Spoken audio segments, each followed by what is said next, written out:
Beberapa hari lalu, Perdana Menteri Israel Benjamin Netanyahu berkunjung ke salah satu distrik di Tel Aviv untuk melihat kerusakan yang ditimbulkan oleh musuh terbesarnya, yakni Iran. Dalam kunjungan tersebut, Netanyahu jelas melihat bagaimana beberapa bangunan dan gedung bertingkat di wilayahnya hancur akibat hantaman rudal balistik yang dikirim dari Teheran. Netanyahu tentunya sadar bahwa semua ini adalah konsekuensi dari apa yang telah mereka tuai kepada Iran. Namun kerusakan yang ditimbulkan oleh serangan Iran tentunya tidak hanya berfokus di wilayah Tel Aviv saja, tapi di beberapa kota di Israel pun terkena imbas dari serangkaian serangan rudal dari Iran beberapa hari belakangan.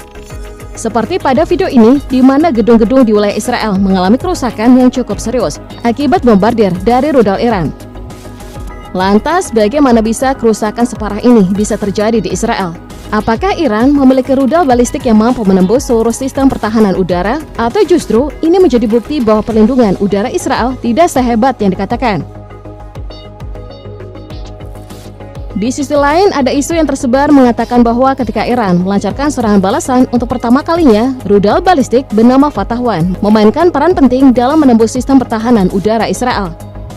Meskipun belum terkonfirmasi apakah Fatah 1 adalah pelaku dari kerusakan parah di Israel, namun ini adalah sebuah lompatan besar dalam agresi Iran.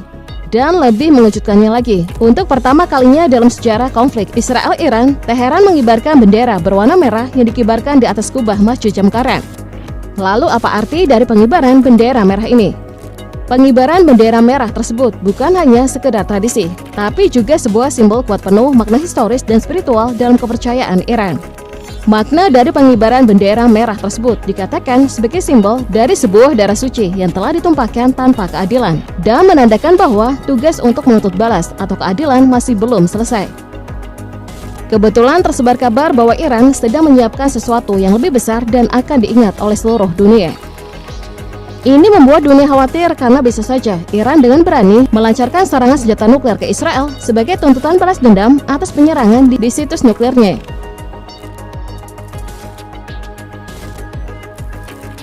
Jika memang benar Iran akan mengirimkan senjata nuklir ke Israel, maka opsi yang mungkin akan dilakukan Teheran adalah menyematkan hulu ledak nuklir ke dalam rudal Fatah 1, lalu menembakkannya untuk menargetkan Tel Aviv. Mengingat rudal balistik ini telah menunjukkan kemampuannya baru-baru ini, membuat Fatah 1 tentunya masuk dalam deretan rudal balistik potensial yang akan mendapatkan hulu ledak nuklir dalam upaya balas dendam Iran di Israel. Apalagi rudal tersebut dilaporkan memiliki kemampuan membawa hulu ledak nuklir jika Iran mau. Jadi pertanyaannya, mengapa rudal balistik ini sangat berpotensi untuk dipilih dalam balas dendam yang melibatkan senjata nuklir Iran? Sebagai rudal balistik jarak menengah hipersonik yang dikembangkan oleh Korps Garda Revolusi Islam dan diluncurkan pada 2023 silam, Fatah 1 memiliki kemampuan spesial yang tidak dimiliki oleh rudal balistik pada umumnya. Itu adalah kemampuan manuver yang dipadukan oleh kecepatan hipersonik. Namun sebelum kita membahas kemampuan spesial dari rudal Fatah 1 ini, mari kita menyelam lebih dalam terkait spesifikasi dari rudal balistik ini.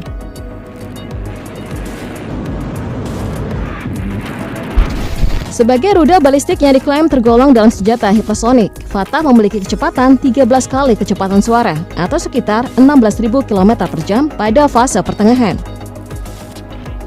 Sementara pada fase terminal, rudal ini mencatatkan kecepatan 5 kali kecepatan suara atau sekitar 6.100 km per jam. Selain kecepatan, Fatah 1 juga tergolong dalam rudal balistik canggih karena memiliki fitur Maneuverable Re-entry Vehicle yang membuat hulu ledaknya mampu menggeser target dalam penerbangan lalu masuk kembali ke atmosfer. Radius tembakannya pun cukup jauh, mencapai 1.400 km, membuatnya cukup mampu untuk menargetkan wilayah Israel meskipun diluncurkan dari wilayah Iran. Dan yang terpenting, rudal balistik ini mampu membawa jumlah hulu ledak seberat 770 hingga 990 pon ketika diluncurkan. Oke, sekarang saatnya membahas kemampuan spesial dari rudal balistik ini, yakni perpaduan manuver dan kecepatan. Seperti yang kita ketahui bahwa sebagian besar rudal balistik memiliki kemampuan untuk mencapai kecepatan lebih tinggi dari 5 kali kecepatan suara, tetapi tidak dianggap hipersonik karena mengikuti lintasan balistik dan memiliki gerakan seperti peluru. Secara umum mudah bagi sistem pertahanan udara untuk mendeteksi lintasan balistik pada kecepatan berapapun. Namun berbeda dengan rudal balistik buatan Iran satu ini. Fatah 1 memiliki kemampuan manuver pada jarak 100 km sebelum mengenai sasaran. Kemampuan manuver pada fase akhir ini merupakan karakteristik penting yang menciptakan perbedaan mendasar dalam klasifikasi rudal.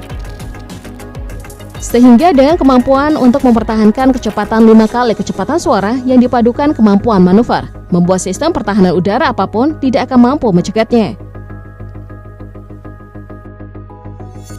Hal ini membuat para pengamat menyebut mahakarya rudal Fatah 1 dianggap sebagai lompatan yang sangat besar dalam persenjataan rudal Iran.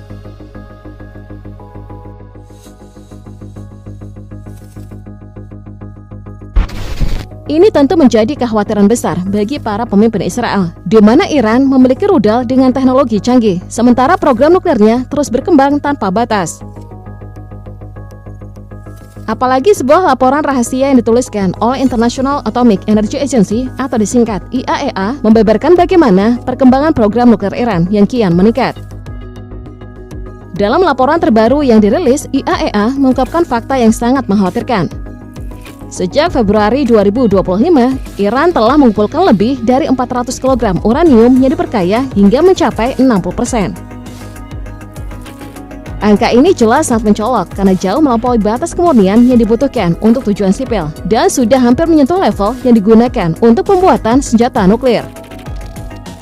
Artinya, Iran semakin dekat untuk mampu menciptakan senjata pemusnah massal yang sangat berbahaya.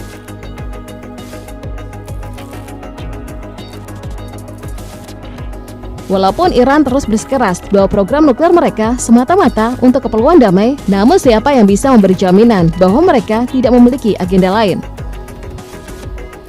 Laporan IAEA bahkan menunjukkan bahwa dengan jumlah uranium yang diperkaya seperti ini, Iran memiliki potensi untuk membuat hingga 10 senjata nuklir jika dilanjutkan pengembangannya. Dengan begitu, fakta ini menempatkan Iran sebagai satu-satunya negara non-nuklir yang memiliki kemampuan memproduksi uranium pada tingkat ini.